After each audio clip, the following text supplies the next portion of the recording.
Je suis donc psychiatre praticien hospitalier temps plein et je travaille à la maison d'arrêt de Villepinte. Dans le cadre de mes fonctions, je tiens à rappeler que tous les établissements pénitentiaires en France ont évidemment un service de santé, de consultation. Tous ces services de consultation sont tous, depuis 1994, rattachés à un hôpital. Donc l'unité de soins médicale en milieu pénitentiaire est une unité fonctionnelle d'un hôpital de rattachement. Ce qui n'empêche qu'en tout cas à Villepinte, on a d'excellents rapports avec nos collègues surveillants de la pénitentiaire et ça se passe très très bien. Alors le cadre de prise en charge clinique en milieu carcéral, alors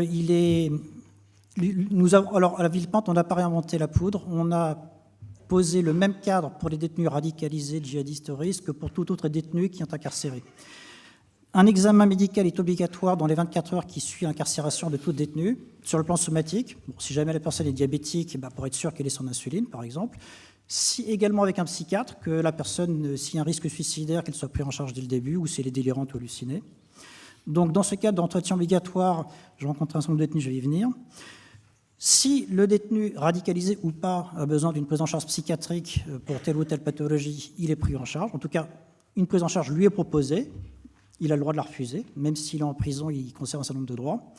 Et s'il n'y a pas de nécessité d'un suivi psychiatrique, mais qu'il peut y avoir une indication ensuite d'ordre psychothérapeutique, le détenu, le patient, est adressé à un collègue psychologue de l'unité de soins, comme pour n'importe quel autre détenu. Donc le cadre de prise en charge que nous avons en Villepinte est le même que pour tout détenu, quelle que soit la raison de son incarcération. Donc, le groupe de détenus que j'ai rencontré évaluait environ 70 détenus qui étaient signalés comme radicalisés, djihadistes, terroristes. Donc, je ne ferai pas non plus la distinction sur les différents cadres. Sur ces 70, 25 étaient djihadistes au sens propre, en ce sens où c'était des individus qui soit avaient fait un départ vers la Syrie, on était revenus, donc avaient passé du temps en zone de guerre, soit avaient voulu y aller et s'étaient fait arrêter à la frontière turque, à un port en Grèce, ou alors qui avaient été arrêtés en France alors qu'ils projetaient leur départ. Ces 70 détenus, donc ils avaient entre 16 ans et demi et 48 ans, donc en moyenne 23 ans. Sur ces 70 détenus, donc, les suivis psychiatriques et psychothérapeutiques a concerné 14 suivis cliniques de plus de 6 mois. Je ne compte pas comme un suivi les gens qui ont vu 4 fois. Donc 14 suivis cliniques, donc de 6 mois à 2 ans. 3 ont été réévalués à 1 an. Et les suivis se sont arrêtés essentiellement parce que les détenus étaient transférés pour telle ou telle raison. Cela étant, il y a un jeune qu'on a vu, maintenant ça fait 3 ans que je le vois, avec une psychologue, et c'est un suivi comme pour tout détenu.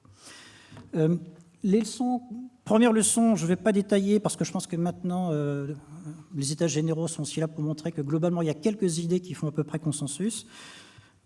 Pour ces détenus radicalisés djihadistes, il n'y a pas de parcours de vie type, il n'y a pas de profil psychologique type, et la pathologie psychiatrique est rare. Là encore, sur la question un petit peu des antécédents, dans le groupe que j'ai vu, il y a une minorité qui a des antécédents judiciaires. En 2016, le contrôleur général des lieux de privation de liberté a donné un avis montrant qu'environ 15% seulement des détenus incarcérés pour terrorisme islamiste avaient des antécédents d'incarcération auparavant. Une minorité de convertis, même s'il y a une minorité assez importante. Il y avait une minorité de fidèles d'un lieu de culte radical. Donc beaucoup de gens qui en fait avaient un profil tout à fait quelconque et anecdotique. Et puis également toujours la fameuse question, est-ce qu'on se radicalise sur Internet ? Internet est un outil, et je ne dirai pas plus que je pense que, et là je laisserai peut-être Xavier Chrétien en dire quelque chose, dans les années 90, quand il y avait donc le djihad en Bosnie pour ces jeunes Français qui partaient, le gang de Roubaix, David Vallet, etc., c'était pas Internet, c'était les cassettes vidéo qui circulaient sous le manteau, qui ont exactement le rôle d'Internet. En ce qui concerne donc pour la question de l'évaluation du travail, comment est-ce qu'on s'est mis, donc mes collègues et moi, à travailler, il y a 3 axes un petit peu de l'évaluation pour proposer le suivi clinique et le mettre en œuvre. Les 3 axes, je m'intéresserai surtout au premier. Le premier axe, c'est les enjeux cliniques de ces détenus, d'un genre particulier. Le second axe, c'est leur rapport à la violence. Et le troisième axe, c'est leur rapport à leur religion.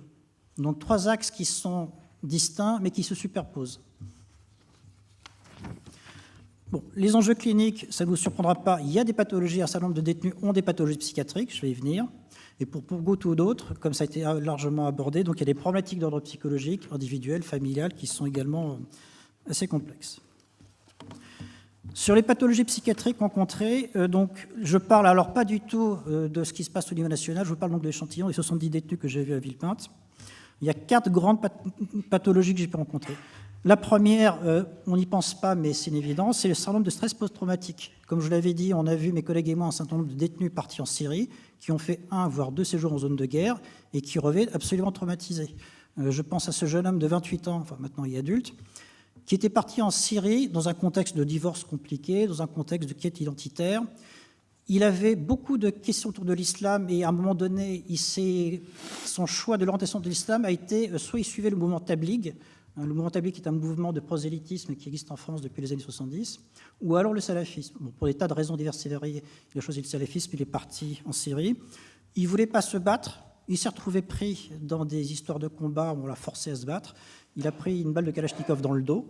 Puis, la première chose qu'il m'a montré au premier entretien, c'est « Docteur, ça ne va pas ». Il me montre sa cicatrice, la balle de Kalachnikov. Ça fait près de 2 ans qu'il est suivi par un collègue, M. Rothscharen, qui est d'ailleurs aussi une certaine expérience du terrorisme basque, donc il y a des choses intéressantes de ce côté-là. Il est pris en charge par le stress post-traumatique. On sait maintenant clairement depuis longtemps, l'armée de terre française sait que les soldats qui ont fait beaucoup de missions de maintien de la paix dans des pays en guerre ont des syndromes de stress post-traumatique, et ces soldats-là, ce syndrome de stress post-traumatique est un facteur de risque majeur de passage à l'acte violent, auto ou hétéroagressif, beaucoup de suicides en particulier. Deuxième pathologie psychiatrique, c'est la schizophrénie. Je donnerai un simple exemple, c'est un jeune homme que j'ai vu 2 jours avant dans Le Monde, j'ai vu une page entière sur ce jeune homme pour un attentat contre un site touristique en France. Quand j'ai vu l'article dans Le Monde, je me suis dit, il est courageux ce petit jeune, parce que le site en question, il y a des armades policiers tout autour. On l'a vu arriver avec mes collègues, et puis au bout du 3e, 4e entretien, c'est un jeune qui avait des troubles du cours de la pensée, des barrages, des ruptures du contact, une dissociation affective. Bon. Et le 5e entretien, il me dit « Au fait, docteur, j'ai une question, c'est quoi la schizophrénie ?» Je lui ai dit « Très bonne question, j'ai une collègue psychologue, elle vous l'expliquer. » Et ce jeune est suivi depuis 2 ans, il a beaucoup progressé dans son suivi. 3e pathologie qui est importante, qui est une pathologie qui est largement sous-estimée parce qu'elle est beaucoup moins flagrante que le syndrome de stress post-traumatique ou que la schizophrénie, c'est la psychose paranoïaque.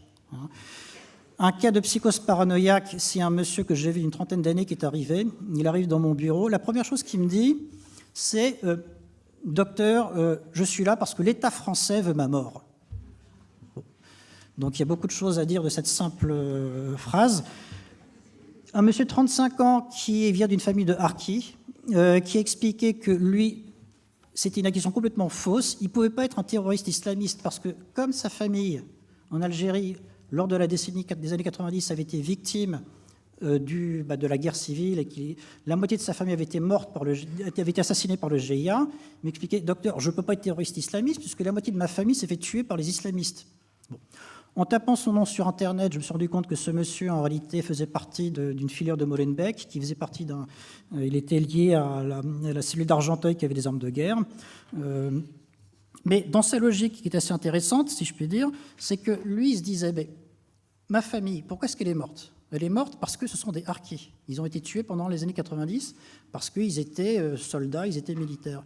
Mais pourquoi est-ce qu'ils sont harkis ? Ils sont harkis parce que la France a recruté des harkis, a décidé qu'il y en aurait.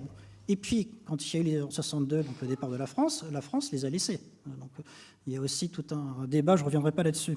Donc, dans la logique de cet individu qui avait une vraie psychose paranoïaque, avec tous les mécanismes projectifs, interprétatifs, absolument tout ce qu'on veut, lui, c'était mon véritable ennemi, c'est l'État français. Quand il dit l'État français veut ma mort, il faut entendre le contraire, je veux tuer l'État français. Et lui, il s'était allié avec son ennemi, les islamistes qui avaient tué sa famille, mais pour se battre contre son plus grand ennemi, l'État français. Et donc, dans sa logique à lui, c'était l'ennemi, mon ennemi et mon allié. Donc, je ne suis pas avec les ennemis, les islamistes, je suis leur allié pour faire des attentats contre l'État français dont je veux la mort. Comme il était extrêmement tendu, nerveux, il dormait mal, il n'allait pas bien du tout, je lui ai dit, écoutez, monsieur, je pense que vous avez peut-être besoin un petit peu d'aide pour vous calmer, je peux vous donner quelques médicaments, quelques gouttes d'Aldol, par exemple. C'est un médicament très très bien, il n'y a aucun problème. À ma grande surprise, l'Aldol, qui est donc un médicament neuroleptique pour les éléments délirants, à ma grande surprise, il acceptait de prendre l'Aldol. Donc, il venait tous les jours le prendre devant les infirmiers. Donc, on avait la certitude qu'il prenait l'Aldol. Au bout de 6 jours de traitement, au moment où ça commence à devenir efficace, il a entamé une grève de la faim, une vraie. En 8 jours, il a perdu 10 kilos.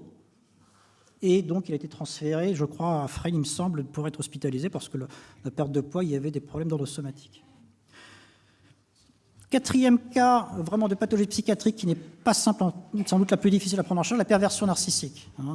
Je pense à ce monsieur de 48 ans qui arrive dans mon bureau en me disant non, non, docteur, c'est pas moi, c'est complètement faux, c'est une usurpation d'identité, on m'a volé mon passeport, ce n'est pas moi, c'est un Tunisien, c'est pas moi, on m'a volé mon passeport, je ne suis pas la personne en question. Je tape le nom du type sur Internet, et la première chose que je vois, c'est une photo prise au téléobjectif par les renseignements généraux, je suppose. On voit le type en train de jouer au football avec l'un des deux frères Kouachi. Et les yeux dans les yeux, il me dit « Non, non, c'est pas moi, je suis innocent. » Bon, bref. Bon, ce type-là, donc évidemment, la question, c'était pas tellement de le suivre sur le plan d'une psychothérapie, mais c'était plutôt, comme il avait des problèmes médicaux, c'était plutôt d'aider mes collègues médecins et infirmiers à arriver à le contenir, qu'il n'aille pas répandre sa perversion partout, et arriver à ce qui, au moins dans l'unité de soins, qui génère pas des clivages, qui génère pas ce que les pervers narcissiques ont l'habitude de faire. Bon, il y a possiblement d'autres pathologies, il y a des éléments de dépression, des troubles anxieux, mais ces 4 pathologies-là sont sur le plan de la maladie mentale, vraiment les 4 que j'ai vus. Et chose intéressante, on voit que parfois c'est la cause, parfois c'est la conséquence, il y a un lien avec une histoire, mais c'est quand même pas ça qui dégénère la question de la violence et du terrorisme. Les pathologies, les problématiques psychologiques rencontrées, je vais être très bref parce qu'énormément de choses ont été dites, mais ce que on a constaté à Villepinte, les 4 choses principales, c'est le problème de l'addiction.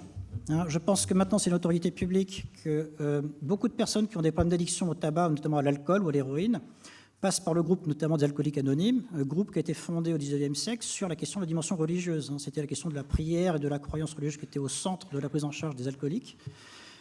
Ça marche très bien. On a vu un jeune homme de 19 ans, un converti, qui lui est sorti de l'héroïne, parce que face à ces pulsions de mort dévastatrices par lesquelles il prenait de l'héroïne et de l'alcool, il a rencontré quelque chose de plus fort, la religion, qu'il arrivait à ne pas tomber là-dedans en disant « mais j'ai décidé d'être musulman, et en tant que musulman, je ne peux pas me droguer, je ne peux pas boire », donc il a arrêté sa consommation.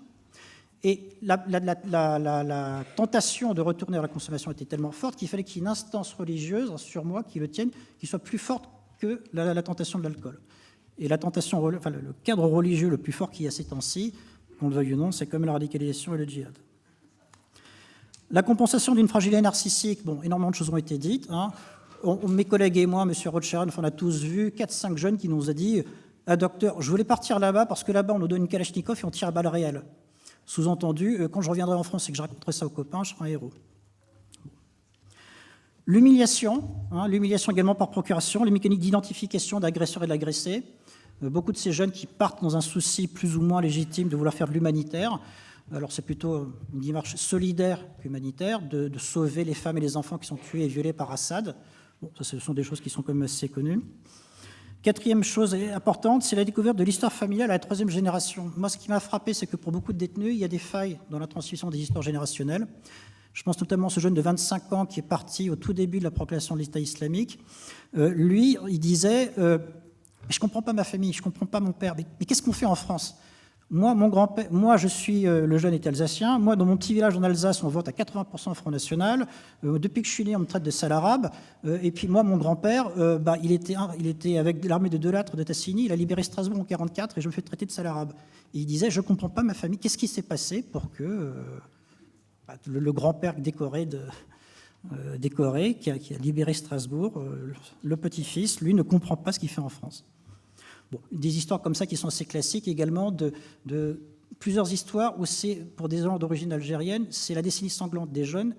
Quand je leur parlais un petit peu de l'histoire générale de la violence, des combats, de la religion, il y a des jeunes qui n'avaient jamais entendu parler des événements de la guerre d'Algérie, de la décennie sanglante. Le rapport à la violence, je pense qu'il faut être très prudent sur ce rapport à la violence, parce qu'en réalité, il y a beaucoup de choses qu'on a oubliées. Beaucoup de choses qu'on a oubliées. Là, je laisserai la parole à Xavier Crétier, mais la violence terroriste, elle n'est pas nouvelle. Je veux dire, les Basques, les Corses, Action Directe, ce sont quand même des choses qui appartiennent à l'histoire de la pénitentiaire, à l'histoire de la clinique. Moi, je pense que dans ces problèmes de délinquance, radicale, etc., il y a quand même beaucoup d'analogies avec la violence criminologique qui existe. Il y a beaucoup d'analogies avec les violences terroristes qu'on a toujours connues, mais il y a une espèce de biais, et je pense que c'est parce que la radicalisation, le djihadisme, c'est religieux, il y a une espèce de biais qui fait qu'on a du mal à appliquer ce qu'on connaît de la violence criminologique, de la violence terroriste, d'actions directes qui étaient un peu plus laïques, du terrorisme basque, etc. Alors que je pense qu'il y aurait beaucoup de choses qui nous aideraient à mieux comprendre ces mécanismes de violence si on sortait de cette focalisation sur la question de la religion. Troisième et dernier point, et j'ai presque fini, le différent rapport à la religion. Antoine Garapon a eu la gentillesse de le faire, par politesse pour les invités, je ne vais pas le faire, mais ce rapport à la religion, j'en parle dans le livre qui sort donc jeudi prochain. Très brièvement, on peut constater qu'il y a 4 types de rapports à la religion. Il y a un rapport mafieux, un rapport politique, un rapport théologique et un rapport mythologique. Le rapport mafieux, c'est assez clair, c'est le jeune de 20 ans qui est pointeur, auteur de violences sexuelles, qui va être victime des autres détenus de droit commun. Les barbus lui disent on s'est quitté, on sait pourquoi tu es là, tu choisis. Tu te convertis, tu portes là-bas, tu fais ce qu'on te dit, on te protège. Tu ne veux pas nous rejoindre, tant pis pour toi. Et ça marche très bien. Donc c'est un recrutement qui est tout à fait mafieux, mais qui n'a rien à voir avec la religion. Bon. Le rapport à la politique, les rapports théologiques, ça ce sont des choses qui sont maintenant assez connues. La question du rapport mythologique, beaucoup de ces gamins-là, même quand ils ont 23 ans, c'est des gamins, ils ne cherchent pas tellement à créer un monde réglé par la charia, où ils ne connaissent pas la théologie. Ils veulent être des héros. Beaucoup. Si les vidéos des recruteurs sont tellement remplies d'images de Star Wars, la guerre des étoiles, Matrix, de toutes ces images-là qui ne sont un peu plus laïques et qui n'ont pas grand-chose d'islamique, mais si les recruteurs de Daesh mettent ces images-là du monde capitaliste qu'ils détestent, c'est parce que ça parle à ces jeunes. Ça leur parle quoi? Ça leur dit « Venez rejoindre l'État islamique, vous serez des héros, vous serez le nouveau Luke Skywalker qui se bat contre le mal, vous serez le nouveau Harry Potter qui fait des miracles. » On leur vend un mythe, on leur vend la possibilité de devenir des héros. Et ça, je pense que ce ressort-là, chez les gamins immatures qui sont en quête identitaire, c'est un ressort qui est extrêmement important. Ma conclusion, en fait, est plus un ensemble de questions. Qu'est-ce que ça signifie que déradicaliser? Personnellement, je ne sais pas. Je ne sais déjà pas ce que c'est que la radicalisation, donc déradicaliser, je le sais encore moins. Mais dans nos prises en charge, il y a quand même 3 questions qu'on se pose qui sont toujours un peu le fondement de ce sur quoi on travaille. Qu'est-ce qu'on essaie de faire avec ces jeunes qu'on prend en charge sur le plan clinique? Certains depuis 2 ans. Est-ce qu'on cherche un petit peu à leur faire abjurer leur foi? C'est complètement absurde. On ne va pas demander à quelqu'un de renier sa religion ou ses convictions religieuses. Bon. Par contre, faire changer sa vision du monde. Je veux dire, il y a des réalités qui font qu'on est dans un pays où la charia n'est pas piquée. Il peut aller ailleurs, vivre sa religion comme il le veut. Des choses autour vraiment de la vision du... Puisque le mot a été dit de nombreuses reprises, le Weltanschauung. Donc, et faire évoluer une vision du monde, mais sans dire « tu n'as rien compris, tu t'es planté ». Si on rentre avec ces jeunes-là dans un contre-discours, je pense que quand on dit un contre-discours, c'est un échec. Plus on dit à un radicalisé qu'il a tort, plus lui va se convaincre qu'il a raison. Donc la question, c'est plutôt de faire une espèce de métadiscours, c'est-à-dire prendre tous les éléments, y compris les éléments criminels, pour arriver un petit peu à le faire cheminer vers autre chose, vers une autre vision du monde. La deuxième question, c'est la violence.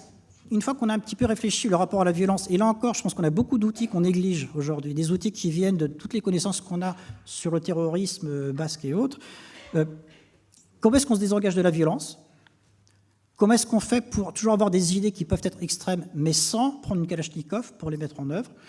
Tout à l'heure, on parlait avec Xavier Crété de Jean-Marc Rouillant, qui 30 ans après est sorti de prison. Il a les mêmes idées qu'au premier jour. Mais il ne prend plus de Kalachnikov, il ne pose plus de bombes, il ne fait plus d'assassinats pour les mettre en œuvre. C'est ce qu'on lui demande. On lui demande de tuer personne. Ensuite, qu'il soit convaincu que le collectivisme et le communisme sont l'avenir de l'humanité, pourquoi pas? Dernière question, qui je pense est la plus importante. Ces jeunes sont partis en général en groupe, pour un rêve héroïque, pour un groupe de copains, de frères, d'amis, pour une fraternité de combat. Ils vivent des choses extrêmement importantes, extrêmement intenses, extrêmement fortes. Une fois qu'on a vécu ça, qu'est-ce qu'on fait? Où est-ce qu'on va? On ne va pas retourner dans son HLM, on ne va pas retourner en bas de la barre revendre du cannabis. Quand on a connu la guerre en Syrie, quand on est revenu de Syrie, qu'on a vu la guerre, on ne va pas aller voler des scooters. Donc, où est-ce que ces types vont pouvoir... Dans quel groupe d'individus, dans quel milieu social est-ce qu'ils vont pouvoir se réinscrire, se réaffilier? Là encore, la question, c'est qu'ils ont eu une affiliation à un moment donné vers un groupe fantasmatique qui était Daesh, mais le besoin d'affiliation est toujours là. Donc la question à laquelle je n'ai pas la réponse, parce que ce n'est pas en milieu pénitentiaire qu'on pourra le faire, mais qu'est-ce qu'on peut penser comme groupe de réaffiliation pour ces jeunes qui, comme on le disait, de toute façon, un jour ou l'autre, vont sortir de détention. Voilà. Je vous remercie.